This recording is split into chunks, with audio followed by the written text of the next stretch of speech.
College ఎట్లుంది? బాగుంది కదా. ఇది IISc Bengaluru, India's one of the top most research institute అనమాట. సో దీంట్లోకి అడ్మిషన్ ఎట్లా అంటే లైక్ 3 టైప్స్ ఉంటాయి. సో లైక్ ఒకటి ఏంటంటే అండర్ గ్రాడ్యుయేట్ జేఈ అడ్వాన్స్ రాసేస్తావు, ఇంకోటి ఎంటెక్ దానికి గేట్ ఎగ్జామ్ రాస్తావు, ఇంకోటి ఎంఎస్సీ ఇంటిగ్రేటెడ్ దానికి జామ్ ఎగ్జామ్ ఉంటుంది. సో 12 మీరు రీసెర్చ్ సైడ్ వెళ్ళాలనుకుంటే అసలు ఇండియాలో దీనికి కొట్టి క్యాంపసే లేదు. ఎన్ఐఆర్ఎఫ్ ర్యాంకింగ్స్లో కూడా ఆల్మోస్ట్ నెంబర్ 2 ఉంది.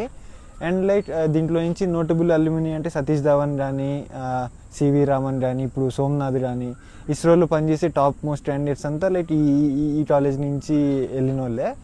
అండ్ నీకు స్టూడెంట్ సైడ్ చూసుకుంటే లైక్ నీ పిహెచ్డికి రీసెర్చ్కి చాలా సపోర్ట్ ఉంటుందంట ఫ్యాకల్టీ గురించి. అండ్ లైక్ కంప్లీట్గా మీకు అసలు కాలేజ్ ఎట్లా ఉంటుంది, ఫ్యాకల్టీ మీకు ఎలా సపోర్ట్ చేస్తుంది ఏంటనేది నెక్స్ట్ వీడియోస్లో మా ఫ్రెండ్స్తో చేస్తాను. కంప్లీట్ ఓవర్వ్యూ వస్తుంది అనమాట ఈ కాలేజ్ గురించి.